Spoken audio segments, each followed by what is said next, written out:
Hello दोस्तों, एक बार फिर स्वागत है आपका हमारे चैनल पर। मेरा नाम है वरुण और हम बात कर रहे हैं इतिहास की। इतिहास में आजादी दिलाने वाले प्रमुख प्रमुख व्यक्तित्व की हम यहाँ चर्चा कर रहे हैं और उसी श्रृंखला में हम बात करने वाले हैं किसकी, एक ऐसी शख्सियत की जिन्होंने जिन्होंने पूरा का पूरा अपना योगदान कैसे दिया उस व्यक्ति के लिए जिन्हें आप सभी आज बापू कहते हैं। तो बापू के राजनीतिक विचारधारा के जो गुरु हुआ करते थे वो कौन थे? गोपाल कृष्ण गोखले साहब।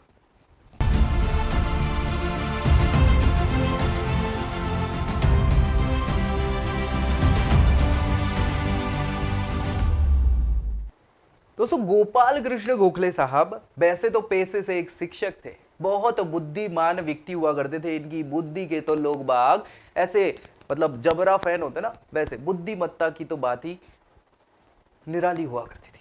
उदारवादी विचारधारा से जुड़े हुए ये व्यक्ति थे। कांग्रेस के संस्थापकों में से एक हुआ करते थे। महाराष्ट्र की भूमि पर जन्मे ऐसे नायक की हम बात कर रहे हैं तो इनका जन्म अगर बात करें 9 मई 1866 को कोल्हापुर महाराष्ट्र में होता है।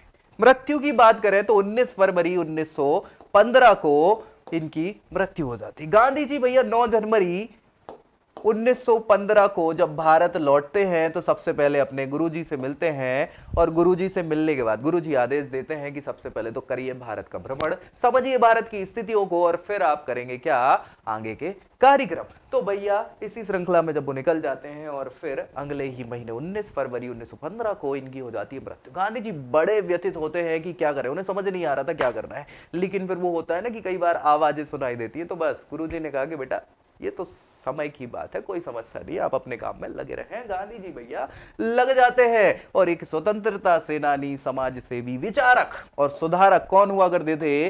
गोपाल कृष्ण गोखले साहब हुआ करते थे। स्वतंत्रता सेनानियों की सूची में इनका नाम भैया स्वर्णाक्षरों से लिखा जाता है। आज भी इनको हर व्यक्ति जानता है जो भी राष्ट्र सेवा और राष्ट्र विचारधारा से जुड़ा व्यक्ति है, वो गोपाल कृष्ण गोखले जी को हमेशा याद रखते हैं। ये वैसे तो पेशे से एक शिक्षक हुआ करते थे, आगे चल के ये बंबई कॉलेज में प्रिंसिपल भी बन जाते हैं भैया। और इनकी बुद्धिमत्ता तो ऐसी थी कि भैया लोग कायल थे इनकी बुद्धिमत्ता के। इसी कारण से गांधी जी, है ना, गांधी जी भी इनको अपना राजनीतिक गुरु मान लेते हैं। आज आजाद कराने के लिए इन्होंने अपना महत्वपूर्ण योगदान दिया है। स्वतंत्रता सेनानी इनको कहा जाता है। भारत के देश के प्रति कर्तव्य और देशभक्ति के कारण इतने प्रचलित हैं कि बच्चा बच्चा इनको जानता है। गांधी जी को जानता है तो गांधी जी के गुरु को जानना बेहद आवश्यक है। ठीक है भाई, लेकिन समय की मार ऐसी है कि क्या ही कर सकते हैं। अल्पायु में ही